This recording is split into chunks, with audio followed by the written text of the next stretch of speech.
Hi kids, I am sitting here at our dining room table, which is slowly being covered with school supplies. Our kids get ready to go to school tomorrow, so we've been shopping for the last few weeks. How about you guys? Did you start school yet? Are you starting tomorrow? Do you have supplies like this at your house somewhere? Our kids had to get folders to keep their homework in, make sure that they transport stuff back and forth to school, some extra paper. Sometimes they work on whiteboards at school and they have like their own whiteboard or one at the front of the room, so they needed markers for that. They needed a Bible. Pencils, we had this big pack of extra pencils, and so maybe they'll use this. Some containers to put those pencils in. Lunch boxes, that's important to have a lunch box. A bag to carry it back and forth in. Let's see, some of you might have to have a mouse, a tablet, maybe a Chromebook or something like that because you're going to be at home this year or in case you have to do distance learning. Water bottles and masks, right? Disinfectants, tissues. These are some of the things that have changed for school this year. Something that I didn't have to use when I was in school, and maybe you didn't have to until this year. It's a lot different for us. Maybe school's changing for you in a different way, the place where you're going to school. Maybe some of you are going to a completely new school this year. Or maybe you're not going to school, but instead you're doing school at home. Cyber school or homeschooling, a co-op. That could be different for some of you. The people that you go to school with could be different. Some of your friends, you haven't seen them for 8 months. What's it going to be like when you two see each other again? Will it be just like you click like before, or will it be kind of awkward at first? I don't know. You might have a new teacher. You might be going to school, like I said, not at a new place, but in a new way. Maybe you're going to school 5 days a week at the school. Or maybe you're going to be in that group where you go for 3 days, off for 2 days, or you go for 1 day, then you're home, but you have to do distance learning and watch classes. A lot's going to be different for school this year. And as I have been watching or hearing from kids about what's going on with their school, looking at these supplies slowly build on our table, I was reminded of something that Paul said in the book of Philippians.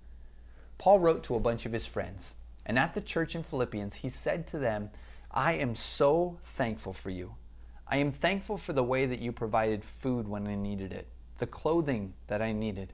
You sent someone to come and spend time with me. I am so thankful for that. And you supplied for my needs. But I want to remind you, Paul said to his friends, that God is doing something for you.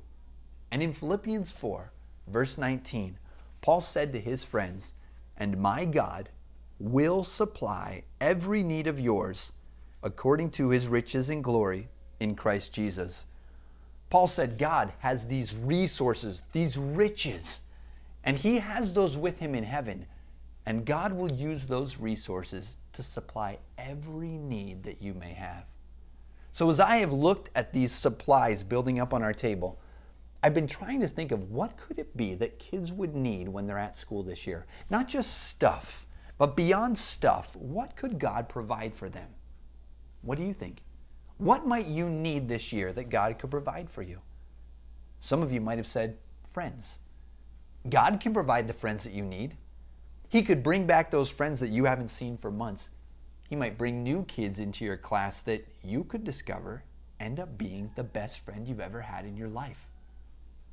God could provide you the right teacher. Some of you might have the same teacher you did last year, but many of you probably have a new teacher, whether it's in person and you'll hear from that teacher, or if it's online and you're doing the distance learning, the cyber school, a co-op, a new teacher. Your parents might be your teacher this year. God will supply the teacher that you need to help train you, to educate you, to help you know what it is you need to learn. He could be providing courage. You may be starting a sport this year that you've never played before, or that you haven't played for a while. And it could be nerve-wracking to get out there for that first game and think, am I going to do it right? Will I let my team down? I don't know how to kick the ball. I don't know how to hit the ball. I'm just not sure I'm going to do it right. And I am so nervous that I just need God to give me courage to be calm, to do my best. And God can give us calm at other times. Like if you have to get up in front of the class and do a book report, that can be challenging. I remember the first time I had to do that book report in front of everybody in 6th grade. I was so nervous. I was shaking. My hands were sweaty. And I thought, I can't do this. And somehow I did. And I'm pretty sure it's because God gave me the ability to be calm and just share what I had prepared. Patience could be something that you're going to need this year. Like last year, right? Right in the middle of the school year, everything changed, and that could be frustrating, and you didn't really know what was happening, and some of you might not even know for sure what's happening this year. You need to be patient, and God can give you that patience to trust that decisions are being made, that mom and dad will share with you everything you need to know when it's time for you to know. Safety. Again, we've got these masks that a lot of kids are going to wear. Clorox wipes. Schools will be disinfected maybe for a whole day, every night. There is safety that God will provide for you, not just from COVID, but even as you play sports to keep you healthy, to keep you from having an injury. God can help you get to school and get home in a safe way, no matter what the weather's like outside. That's a need that God can provide. And we don't always think of it this way, but God can give you the challenges that you need this year to help you grow educationally in your mind, to learn math better. Or a new science project that you think, I don't know how to do this, and God challenges you and gives you all the tools you need to get it done. Or even spiritually, you may be challenged by God. He may let you be in a situation where you have a challenge to have to stand up and say what is right and stand against your friends and say, this is wrong. God says we should do this. That might be a challenge that God's bringing into your life this year. Chances even for you to be the kind of Christian that you should be, one who is like God. You know, the more we talk about who God is, the more we learn about him and learn how to be like him. And in this lesson, we have learned that God is supplying not just stuff, but even the emotional, physical, spiritual needs that we have. And so I want you to remember that this year. Paul said to his friends, I am so thankful for you and what you've done for me. But you need to remember what God can do for you. And you, my friends, I am thankful for you. I'll be praying for you as you get ready for school. And I want to remind you, like Paul did, of what God can do for you.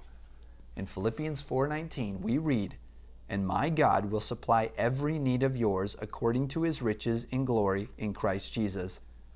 So trust God. He will give you what you need. He will supply what you need when it's time for you to have it. And do your best to live for him, so you can be a kid who's like Christ. I'll be praying for you, and I hope you have a great day. Bye.